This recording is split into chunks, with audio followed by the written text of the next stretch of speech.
بینێرانی خۆشەویستی تەلەڤیزیۆنی پەرتەوە ئەم کاتتان باش. سایە ئارمانم وە بەنامەی ئەمڕۆتان پێشکەشەکەم لە پەیوەند بە فاجعە یا ڕووداوی دڵپەزێنی مەهاباد کە بوو بە هۆی کوشتنی فەرینازی خەسرەوانی وتوێژێکمەیە لەگەڵ نەسرینی مەحموودی ئازەر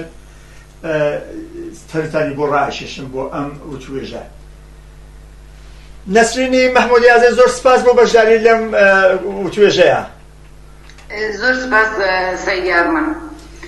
نەسرین مەحموودی ئازەر هەر وەکو ئاگاداری وە خۆت لە نزیکەوە ماجراکە تاقیبەکەی لە مەهاباد بەهۆی هاودەستی سەحاب هۆتێل تارا لەگەڵ یەکێ لە مزدورانی و ئیتلاعاتیەکانی جمهوری ئیسلامی کە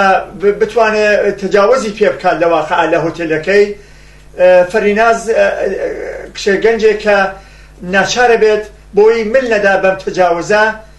کە تەوتەی بۆ چنراوە خۆی لە پەنجەرە فرێداتە خوارەوە و ئەبێ بەهۆی مردنی. من سەوێرایەوەی کە لەگەڵ کەسوکاری ئەو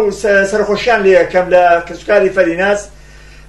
نەڕزایەتێکی وەسیع بڵاو بۆتەوە. ئەکرێتەوە سەبارەت بەم ماجرایە بە جوزئیاتیەوە بۆ ئەو بینەرانی کە ئاگاداری ئەم مۆزوعانین تۆزیحاتێکی زیاتر بدەی بۆچی ئەم ڕووداوانە بەردەوام ڕوئەدا لە ئێرانە لە کوردستانە لە وجودی جمهوری ئیسلامیە. پێش هەموو شتێکی میشتم هەیە سەرخۆشی خۆماڕاستی بنەماڵەی فەرینازی خوسرەیی بکەم لێرڕا و خۆم بە هاوبەشی غەمەکانیان نەزانم. ڕۆژی سێشەمبە بەداخەوە لە هۆتێل تارا کارمەندێک بەنێوی فەریهای خوسرەوانی بەهۆی ئەوەی کە فەریناز خوسرەوانی بۆی کە تەجاوزی پێ نەکرێت لە تەرەف مامورێکی ئیتلاعاتەوە خۆ لە پەنجەرەی هۆتێلەکەەوە خاتە خوارەوە. ئەو جورەی کە باسییان کرد و پێشتر ڕئیسی هۆتێلەکە لەگەڵ ماموری ئیتلاعاتە هاودەستەیەکە و بەیەکەوە بەئێستا ئەو قەرارەی دادەنێن گویا ماموری ئیتلاعاتەکە قەرار دەوێت بێ بۆ بازدێت بۆی کە هۆتێلەکەی بۆ بکات بە 5 ئەستێرە. ئەویش قەولیەوەی پێدا کە فەرینازی لە اختیار بنێ. ڕۆژی سێشەمبە کە ماموری ئیتلاعات دەچێت بۆ هۆتێلەکە بۆ بازدێت بە حیسابی خۆی ساحەب هۆتێلەکە ئیباتە تەبەقەی 4 و فەرینازیش بانگ دەکات بۆ ئەبێ. هەر کە فەریناز دەگاتە ژوورەوە دەرگا لە فەریناز داخا و فەریناز بەتەنیا لەگەڵ و مامورە لەوێ ئەمێنێتەوە. هەر فەرینازیش کە فشاری بۆ دێ و ئەبینێ کە مامورەکەی هەوێت تەجاوزی پێ بکە هیچ ڕێگایەکی هەڵاتنیشی نابێ بەداخەوە خۆ لە دەکێشێ بۆ باڵکۆنی ئەو هۆتێلە و لە تەبەقەی 4 خۆی فڕێداتە خوارەوە و هەر یەکسریش کاتەوێتە خوارەوە گیانی خۆی بەخت دەکات بەداخەوە. ئەمە یعنی دەواقع بە دەستکیشی ساحەب هۆتێلەکە بۆی وەکو بەرتیلێک یا ڕشوەیە بیدا بە مامورە ئیتلاعاتیەکە. دەقیقەن بۆی کە بتوانێت هۆتێلەکەی خۆی بۆ پێ بکات بە 5 ئەستێرە و تەئیدی ئەو مامورەی وەرگریە فەرینازیە کاتە قوربانی لەو ناوەدا. ئەمڕۆ کە من مساحەبەکەم لەگەڵ توای ڕۆژی پێنجشەمەیەوە ئەم ڕووداوە دڵتەزێنە بۆتە باعەسی خۆرۆشانی تەواوی یا بەشێکی زۆر لە خەڵکی مەهاباد وە هەزاران نەفەر ژن و پیا و لاو و پیر ڕژاونەتە خیابانەکان و بۆتە هۆی سووتاندنی هۆتێل تارا و لە نەتیجەی ئەم ناڕەزایەتە 2 نەفەر بەداخەوە گیانیان لەدەستداوە و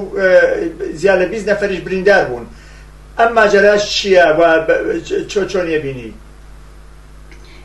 ئەو ماوەی چون ڕۆژی سێشەمبە بەحساب ئەو ئیتفاقەکەوە لەتی ئەو 2 ڕۆژەشدا حکوومەتی جمهوری ئیسلامی هیچ حەولێکی نەدا بۆ گرتنی نە ماموری ئیتلاعاتەکەی نە بۆ ساحەب هۆتێلەکەی. ئەوان هەروەها ئازادە سوورانەوە دەرنەتیجەوە باعث بوو کە خەڵکی مەهابادێ بۆ خۆیان بڕژێنە خیابانەکان و ئێتراز بکەن بۆی کە بکوژەکانی فەریناز دەستگیر بکرێن کە نزیکەی سەعات 2 ئەوڕۆ نیۆڕۆیە پاش نیۆڕۆ ئەڕژێنە خیابانەکان و بەرەو هۆتێل تارا هەرەکە دەکەن. لە حاڵێکیدا زۆر بە ئارامی و بەهێمنی ئەڕۆنە پێشەوە داوای خواستاری وەن کە ئەو جنایەتکارانە بگیرێن بەڵام بەداخەوە مامورانی ئیتلاعات و پۆلیس خۆیان دەخالە دەکەن و دەست دەکەن بە هاویشتنی گازی ئەشکاوەر و بە تیرەندازی هەوایی لەپێشە. هەروەها کە خەڵک نزیکەی چەندین هەزار کەس ئەڕژێتە خیابانەکان هەر ئاوا ئەڕۆنە پێشێ مامورانی اطلاعات ئیدی دەست دەکەن بە تیرەندازی بەرەو خەڵکەکان بەرەو ئەو کەسانی کەوا دەچن بۆ لای لە هۆی تیرەندازەکەی واندا بەداخەوە دوو نەفەر بریندارە بێت کە گیانیان لەدەست دەدەن بە نزیکەی 20 نەفەریش هەروە بریندارن هەرەوەش باعث دەبێت کە خەشمی خەڵکی زۆرتر بڕاتە سەرێ و بیان ئەوان ئەو کارە بکەن و هۆتێلەکەی ئاور تێبەردن خانەیەکی فسادی کە سوزام سەرمایەدارێک دروستی کردووە بۆی کە بتوانێت ڕۆژ بە ڕۆژ خۆی پێ سەرمایەدارترکە و کسانی بێتاوان لێدا قوربانیکە ئاوری تێبەردەدەن و دەکێشێتە بۆ شێوەیە خلاصەی دامەی پێدەن و دەبێتە هۆیەوەی کە چەندین کەس بریندار بێ و دوو کەسی شەهیدون بەداخەوە نامنبوونی محیطی کار بۆ ئەوەی کە نمونەیەکێتی کە ژنان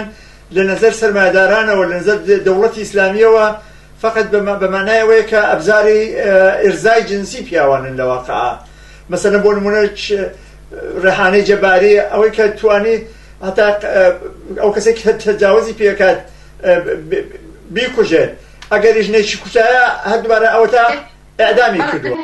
دەرخەن هەروایە ئەگەر بێت و فەریناز بەزگایەوەی کە خۆی خسبا خوارەوە یەکێک لەو دوانەی کوشبا پێشێک ئەوانە ئەو فرسەتیان نەدەدایەوە دوو ڕۆژ یا سێ ڕۆژ لەسەر ڕانەدەوەستان کە بتوانە ئازادانە بگەڕێ بلافاصلە ئەویان دەستگیرە کرد و حکمی ئێدامی بۆ سادرە کرد بە قساسە کرا بەهۆی ئەوەی کە دیفاعی لە خۆی کردو کەم نین لەو کسانەی کە ئاوا دیفاعیان کردو لە خۆیان و ئێدام کراون هەروەها کە ماوەی لەوە پێش لە تاران بوو کتێک کە بۆ دیفاعکردن لە خۆی یەکێک لە حراستەکانی دانیشگایە حملی بۆی کە تەجاوزی پێ بکات دیفاع دەکات لە خۆی و ئەیکوژێ کە هەر بوو بەهۆی ئەوەی کە ئێدام بکرێ و بەداخەوە گیانی لەدەست بدا ڕاستە باشە ئەرکی خەڵک چییە ئێستا بۆ نمونە لە مەهابادا خەرجێکی زۆر خۆشەوەتە خیابان بۆ ئەوەی کە جمهوری ئیسلامی یەکەم وادار بە پاشەکشێ بکات کە دەست لە گرتنی چالاکانی سیاسی و ئەو کەسانەی کە لەم ناڕزایەتیە بەشداریان کردووە هەڵگرێ یەکەم و ئازادیان بکات دووهەم و ئەوەی کە ئەم خەباتە و ئەم مبارزە ئیدامە پێ بکات تا ئەوەی کە مسببینی ئەم جەنایەتە بە سزای کردەوە کەسیفەکەی خۆیان بگەن ئەبێ چی بکەن باشە خەڵکی مەهابادی هەمیشە سابتیان کردووە کە ناسنە ژێر زوڵم و ستەمی جمهوری ئیسلامی هەروەها لە کوشتنی شوانەی قادریدا کە تەواوی خەڵک ڕژا خیابانەکان و ئێترازیان کرد و خواستاری ئەوە بوون کە ئەو کەسەی ئەو تەرەفەی ئاوا بریندار کردو و کوشتوویەتی بەحساب مەحکوم بکرێ ئێستێش هەر بە ئاگردانێکی هۆتێل پێم وانەیە خەڵکی مەهابادی ئاوا بەڕاحەتی بڕۆن دانیشنە ئەو ڕۆکانە دوو نەفەری دیکە گیانی خۆی لەدەستداوە ئەو ئێترازاتانە هەروە دەبێ ئیدامەی هەبێ و دەبێ شارەکانی دیکەش بچنە پاڵ شاری مەهاباد و پشتیوانی لێ بکەن تا ئەوەی کە ئەڵبەتە ئەوەی کە فقط صاحبی هۆتێلەکە یا ئەو کەسە مثلا ئیتلاعاتێک بگیرێ خاتمی پێبێ نا ئەوە خودی جمهوری ئیسلامیە کە تاوانبارە لەو ناوەدا و باعث و عاملی تەواوی ئەو جنایەتانەیە خودی جمهوری ئیسلامی دەبێت لە ناو کچێ دەبێت ئەو ئێترازانە ئەوەندە ئیدامەی هەبێ کە ئەو حکوومەتە بڕوخێ ئەو حکوومەتە لە ناوچە حکوومەتێکی دژەژن حکوومەتێکی کە هیچ ڕوحم و مرۆڤەتێکی نە بە ژن نە بە کارگەر نە بە منداڵدا دانایە تەنها ڕگای ئەوەیە ئەو ئێترازاتانە نەبێتە هۆیەوەی کە سبەینە خەڵک بڕە لە ماڵەوە دانیشێ و ئەوانەی کەوا لەو ئێترازەدا شرکەتیان کردو و دەستگیر کراون هەراوە لە زیندانا بمێننەوە خەڵک دەبێ بێدەنگی نەمێنێتەوە نەهێڵەوە ئێترازە هەر ئاوا بە بێدەنگی تەواو بێت دەبێت ڕۆژانە برژێنە سەر خیابانەکان تا بتوانن حکوومەتی جمهوری ئیسلامی لەناو بەرن و پێش بۆ هەموو زوڵم و زۆرەی بگرن پێش بۆ هەموو جنایەتانە بگرن کە ڕۆژانە هەزاران کچی بێتاوان لە گۆشە و کەناری ئەو وڵاتەدا گیانی خۆیان لەدەستدەن نسرینی محمودی ئازەر ئەم خەباتە دیارە وەختی تەزاهوراتی خیابانیە بینین کە ژمارەی ژنان ئەمڕۆ پێنجشەممە کەم بووە ئایا پێدوانیە ژنانیش ئەتوانن دەورێکی جدیان بێت وەکو هاوسەری ئەم کەسانی کە لە خیابانان وەکو خوشکی ئەم کەسانی لە خیابانان وەکو هاوسەری ئەم کەسانی لە خیابانان و ئەو هێزەیان یەکانگیر بکەن و لە هەزاران بیکەنە دەیان هەزار و جمهوری ئیسلامی وادار بە پاشەکشێ بکەن و مەهاری بکەن و ئەرکی ژنان چییە بلێ یەک کەلیمە. دەخان قسەی تۆ زۆر بەجێوڕێیە. ئەلبەتە ئەو کەسانی کە ئەوڕۆ ڕژاونە خیابان دیارە کەم نەبوون، هەزاران نەفەر بوون کە ڕژابوونە خیابان، بەڵام بەداخەوە جگای ژنان زۆر دیار بوو لەناو جەماعەتەیدا، چون زۆربەیان پیاوەکان بوون. من لێ ڕایەوە داوا ئەکەم لە تەواوی ژنان کە بە پشتیوانی لە براکانیان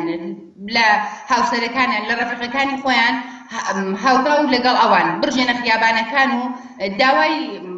داوای خۆستی خۆیان بکەن، داوا بکەن کە چی دیکە بە خاتری ژنبوونیان بە احترامیان پێ نەکرێت، بە خاتری ژنبوونیان موردی تەجاوز قەرار نەگرن، پشتیوانی لە حەقی خۆیان بکەن. پس بەو حسابە ئاماجی حەملەی خەڵک ئەبێ ئەم ڕژیمە زدی ژنە بێت سەری ئەم مارە لە واقعە پانۆکی کە دایکی هەموو فەسادێکە و سەرچاوی هەموو فەسادێکە لە ئێرانە کە جمهوری ئیسلامیە ببڕێتەوە. دقیقاً. زۆر سپاس دەکەم نەسرین مەحموودی ئازەر بۆ بەشداری لەم توێژەیە. لێرە داوا لە تەواوی خەڵکی شارەکانی ترەوە کە مەهابادی بەتەنێ بەجێ نەهێڵن، پشتیوانی لێ بکەن و تا بە هاوبەستگی و بە پشتیوانی یەکتر بتوانن ئەو ڕژیمان لە ناو بەرن و چی دیکە ئاوە زوڵم و زۆر نەکات لە خەڵک. داواکەن لە تەواوی شارەکان کە پشتیوانی لە شاری مەهاباد بکەن. زۆر سپاس دەکەم بۆ بەشداری لەم بەرنامەیە. سپاس دەکەم، مەمنون لە تۆ سەید ئارمان کە وەختە لە اختیاری مندا. سپاس دەکەم. بینەرانی خۆشەویستی تەلەڤیزیۆنی پەرتەوە، جارێکی کە لەلایەن خۆم و هاوکارانمەوە و حیزبی حکومەتیستەوە سەرخۆشیەکەم لە بنەماڵەی فەرینازی خەسرەوانی و هەروەها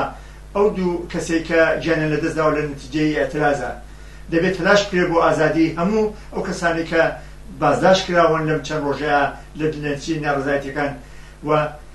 ئەم ناڕزایەتیانە بەردەوام بکرێت بۆ محاکەمەی سەرانی ئەم فەسادە و دەستەندەرکارانی و هەروەها تا بەژێرکێشانی نظامی فاسد و زدی بەشەری و زدی ژنی جمهوری ئیسلامی. لەگەڵ مامن بۆ بینینی بەدامەی بەرنامەکانیان.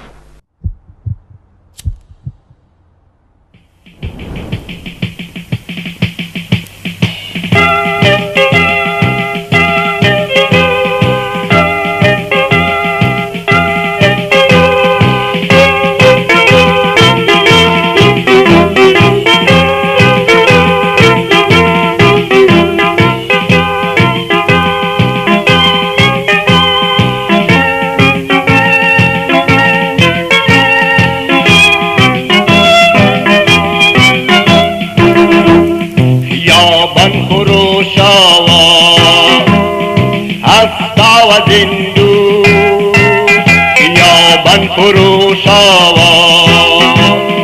هستا و زندو صدام دستولاش پیکر و رمزی هستند کویلتی خیابان سنگر خیابان سنگر شری خیت فنگو دری پر لعندش شری خیت فنگو دری پر لعندش بازارو چکومش بدایلاد بازارو چکومش بدایلاد خیابان چه ساختو چه بردی ندل بود خیابان چه ساختو چه بردی ندل بود صدن استماوا صدن استماوا صدان في السماوات صدان في السماوات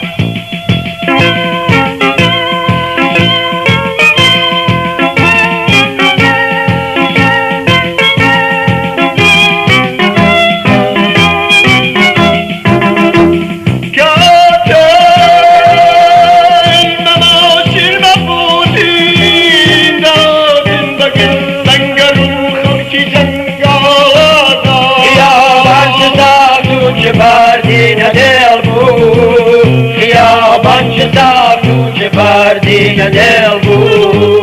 صدن في السماوات صدن في السماوات صدن في السماوات صدن في السماوات كانت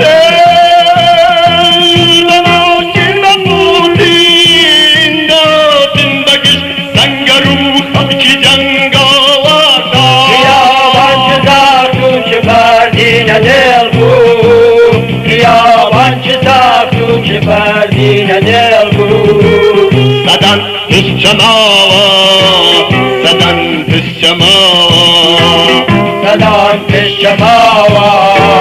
سدان في الشماوة